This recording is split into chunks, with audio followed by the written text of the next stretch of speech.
Cette vidéo, elle peut aller dans deux directions. Soit j'ai fait une bonne affaire en achetant cette Mégane 3RS d'occasion sur le bon coin, soit on découvre que c'était vraiment une grosse erreur et que je n'aurais absolument pas dû. Ma Mégane 3RS ne m'a pas coûté très cher. C'était l'une des moins chères que je pouvais trouver sur le bon coin sans avoir un historique d'entretien douteux ou bien de gros problèmes cachés à première vue. Mais la voiture étant située à 300 km de chez moi et le propriétaire n'ayant pas le choix que de partir à l'étranger rapidement, j'ai décidé de prendre un train pour aller la voir, l'inspecter et espérer avoir trouvé la perle rare. Et même si j'étais anxieux à l'idée d'aller voir cette voiture sur un coup de tête, que je savais qu'elle avait des défauts, j'étais prêt à relever le défi et voilà avec quoi je me suis retrouvé.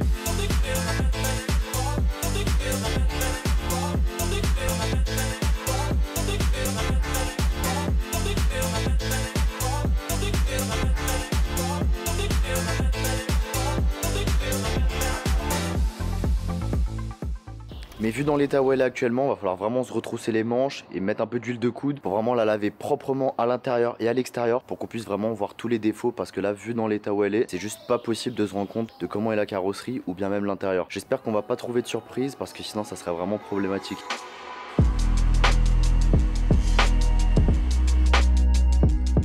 J'ai commencé par retirer tous les éléments en covering sur cette voiture, que ce soit le logo RS sur les latéraux, ainsi que le diffuseur arrière et la lame avant.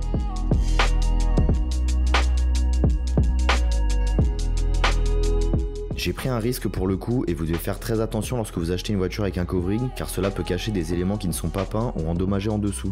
Pensez à bien chauffer le covering lorsque vous le retirez pour éviter tout dépôt de colle sur la carrosserie qui pourrait être difficile à retirer par la suite. Sachant que ce n'était que des petits éléments sur cette voiture, j'ai quand même pris le risque. Mais c'était vraiment la surprise pour moi car je n'avais aucune idée de ce qui se cachait sous ce covering.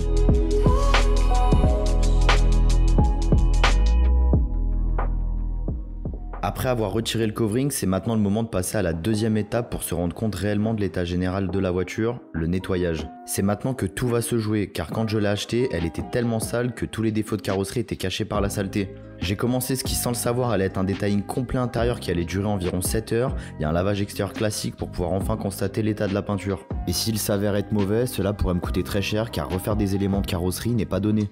Qui dit nettoyage intérieur, j'ai commencé par retirer les tapis, aspirer toute la voiture, que ce soit la moquette, les sièges, le tableau de bord et la console centrale, et nettoyer le tout avec des produits spécifiques, que ce soit pour plastique ou pour tapis. Pour l'extérieur, j'ai utilisé ma routine de lavage classique en commençant par les jantes et en utilisant un nettoyeur haute pression, ainsi que différents outils pour laver la face et l'intérieur de la jante. Si vous voulez voir ma technique de lavage extérieur complète, j'ai fait une vidéo sur le sujet et elle s'affiche juste en haut de l'écran.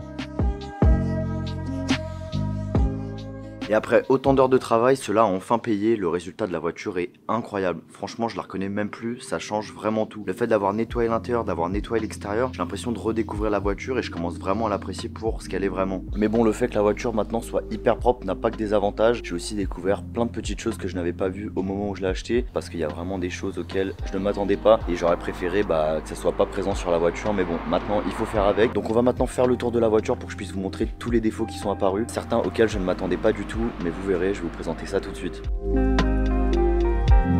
Au niveau de l'avant de la voiture, il n'y a rien de particulier à signaler, en tout cas rien de grave. On le sait tous, l'avant de la voiture c'est celle qui est le plus exposée aux éléments extérieurs, donc du coup forcément il y a quelques rayures et des impacts de cailloux. Mais franchement, pour une voiture qui a plus de 10 ans, je trouve que l'état général de la face avant est plutôt bon. Mais comme par hasard, le problème il se trouve au niveau de la lame F1 qui était protégée par le covering. Donc comme je vous l'ai dit, il faut faire vraiment très attention quand vous achetez des voitures avec des coverings, car pour le coup quand je l'ai retiré, je me suis rendu compte que l'ancien propriétaire avait dû taper quelque chose avec la lame et ça a fait que du coup ça a endommagé la peinture d'origine et on voit qu'il y a des petites craquelures. Donc en soi c'est pas très grave, mais bien faire attention quand vous achetez une voiture avec un covering, car pour le coup là ça se voyait pas du tout quand le film était posé. Franchement dans l'ensemble la face avant est plutôt propre, il n'y a rien de grave à signaler, on va dire c'est vraiment que des petites choses minimes et ça devrait être plutôt simple à réparer. Place à la partie arrière de la voiture et c'est là qu'on va dire que les choses se corsent. Il m'a vraiment bien eu l'ancien propriétaire. Il y a quelques petits trucs que j'avais vraiment pas vu du tout. Tout d'abord pour commencer, sous le logo Renault on a un POC qui est juste magnifique.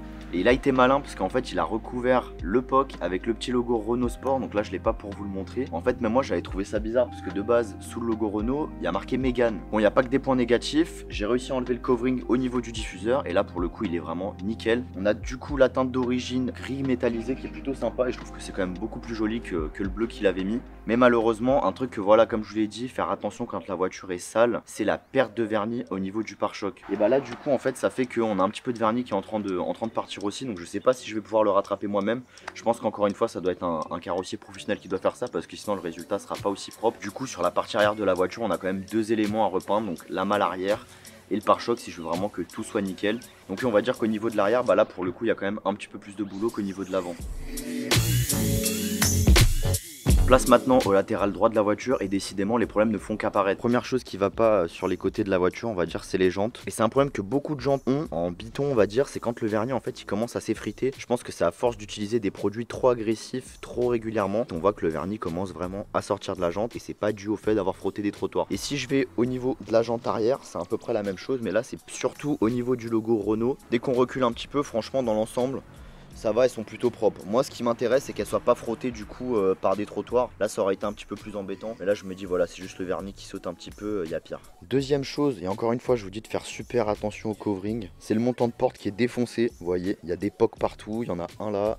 Il y en a un là et là il y a une grosse rayure pour le coup. Donc pourquoi je parle de covering sur celui-ci, c'est qu'il y avait un covering en carbone quand j'ai acheté la voiture. Un truc que l'ancien propriétaire avait fait lui-même et franchement c'était pas très propre. Et bah du coup en fait ça cachait complètement les petits défauts qui se trouvaient juste ici. Donc encore une fois pas trop grave mais ça à prendre en compte et ça va être changé. Autre chose c'est au niveau des portières. Donc forcément quand on voit la taille des portes, hein, elles sont juste gigantesques sur cette voiture.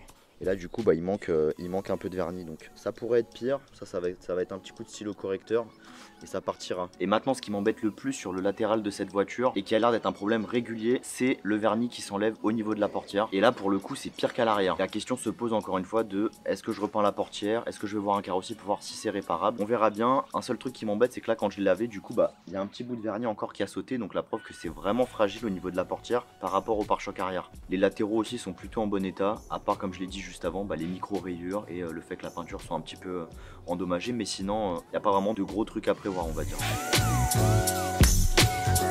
Et maintenant pour ce qui est de l'intérieur, je suis vraiment content, c'est qu'il est ressorti parfaitement. Donc j'y ai passé énormément de temps. Déjà là, parlons un petit peu des récarreaux dans lesquels je suis installé. J'ai réussi à les réparer. Le bord latéral était un petit peu endommagé, on voyait la mousse, etc. Donc ça, c'est réparé. Et par contre, un truc qui m'a vraiment plu dans cette voiture, c'est que tout est ressorti nickel. Je connais même plus la voiture. Pour le coup, au niveau de l'intérieur, il n'y a pas grand chose. Il y a juste le rétroviseur électrochrome qui est endommagé. Mais donc ça, du coup, c'est pas de l'esthétique, c'est vraiment matériel, on va dire. Et le pommeau de vitesse qui lui aussi est un petit peu fatigué. Au niveau du cuir, bah, il est quand même bien usé. Et la petite plaque juste au-dessus est plus du tout chromée. Il faut savoir que c'est un petit peu compliqué de se procurer des pièces de Mégane 3 RS car elles sont plus du tout disponibles ni produites par Renault. Mais là avec un petit peu de chance j'ai trouvé un pommeau de vitesse tout neuf en surpiqûre jaune aussi et un nouveau rétroviseur électrochrome qui viendront prochainement. Normalement semaine prochaine et on installera tout ça dans la prochaine vidéo YouTube. Donc dans l'ensemble franchement je suis content de l'état général de cette Mégane. Si vous voulez voir la vidéo de présentation de cette Mégane 3 RS, elle s'affiche juste en haut de l'écran. Pensez bien à vous abonner et activer la cloche des notifications pour ne pas rater mes futures vidéos sur le projet de la Mégane 3 RS et je vous dis à la prochaine pour de nouvelles vidéos.